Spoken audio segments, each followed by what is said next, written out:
Hello, welcome to the first Press in Dakotan weekly video report. This is sort of a look back on what we've done and look ahead to what we're going to be doing this week. And since this is our first one, we can look ahead to what we have going on. And the big thing we have going on this week is the local election, which will include for Yankton City Commission. We have 4 candidates. We have Nancy Winandi, Jay Koffner, Craig Summer, and Chris Ferdig. Mr. Ferdig is a challenger, the other 3 are incumbents. Nathan Johnson, who is our reporter, city reporter covering this stuff, has kept his finger on the pulse in this. What do you see coming up tomorrow? Well, I was talking to you earlier, and I asked, you had absentee voted today. Yes, I did. And I asked you if you were the first one. And I was getting at the fact that we're expecting pretty low turnout, which is historically the case with Yankton City Commission meetings. This one may be even lower than usual. I'll just give you an example. Last year, the turnout was 16.25%. The year before that, it was 27.1%. And in 2011, it was 22%. So because there's not really any hot issues right now, you have 3 incumbents, 1 challenger. Last year we had 7 candidates for 3 seats.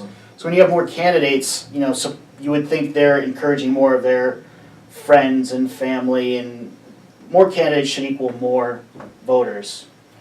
Unless you have something really interesting to the voters. And this year there's just not. Would you agree with that? I would agree. Spring elections historically have been rather low turnout affairs, unless you had, say, opt-out vote, as a school can attest, and the school isn't even they're not even having an election this year because they had 1 candidate for 1 opening, and that candidate filed in the last week, and I think, as I recall, they didn't really have any filings up until about the last week and a half, which is, that you can draw from that what you will, but these elections usually don't draw very highly, and which is unfortunate because this is what democracy is all about.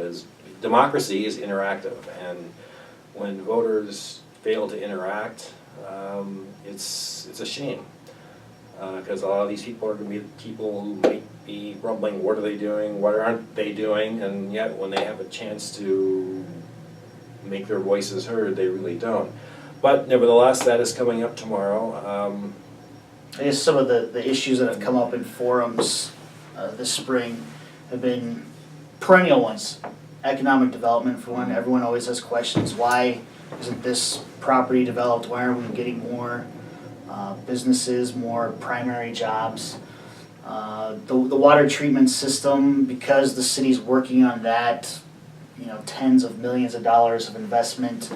There were some questions about that, but that's not really a contested item. People have kind of accepted that we need these upgrades. But it's a lot of it is how, and there's a concern about building a new facility next to the 1972 structure, which is the one next to Riverside Park, and whether that's going to cut into the park, which is a good issue. I'm not sure what they can do financially, but that's an issue that the city is coping with right now, and that's going to be one that Yankton is going to have to live with for a long, long time to come. For our lifetimes? Yes, for our lifetimes. Maybe even longer. And so, then that's been a little bit of an issue. That has not cropped up too much, though, in this campaign. Mm-hmm. And so for those wishing to vote tomorrow, where are they going, Kelly? What are their options? It's voting centers, so you can go to any of these. We have voting centers now. You don't go to where you used to go back years before. There are 3 locations in Yankton. There's a city hall up here in Walnut.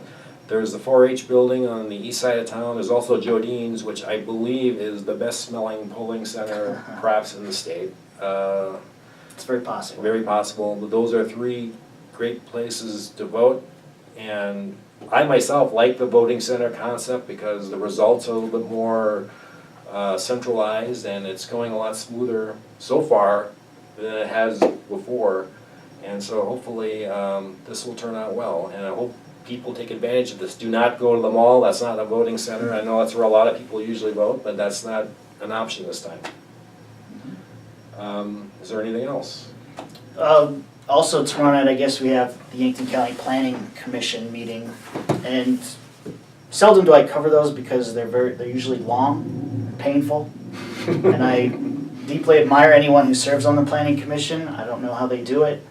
I've sat through enough to know that it's just not a very enjoyable experience.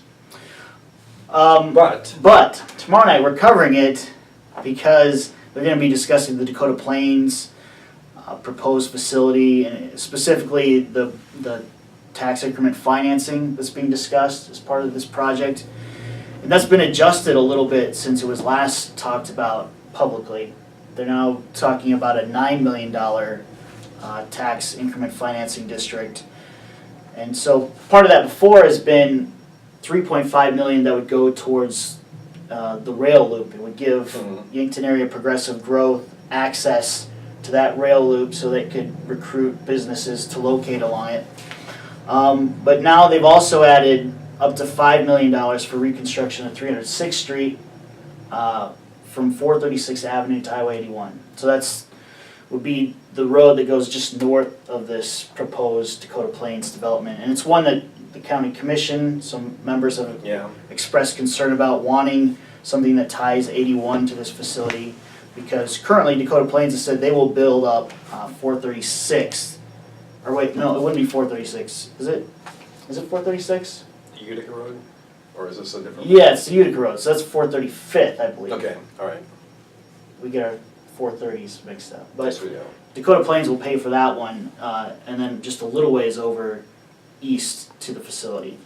So anyway. That's been a big issue with at least one commissioner I can think of, maybe a couple others, that getting that section up to grade for what would probably be a lot of traffic, a lot of use on those facilities. That meeting is tomorrow night at, well, they're going to talk about it at 8 o'clock on Tuesday night. The meeting starts, the meeting 7:50 now.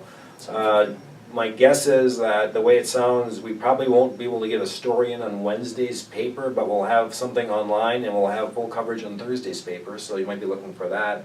There was a thing that was issued today of what their TIF plan is, and it looks rather interesting, and it's going to be a lot of conversation on it.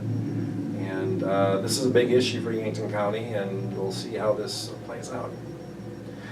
And so we hope you join us this coming week, and there's a lot of issues, a lot of things going on that affect people, affect Yankton County, affect Yankton City, and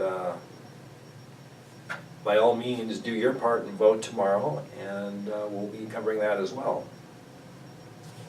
I think that does it for our first weekly update on the goings-on here in the newsroom of the Press of Dakotan. And hopefully Jeremy will edit this professionally. You know, he is outstanding young journalist. We'll put him to the test here this week, and then we'll see you next week.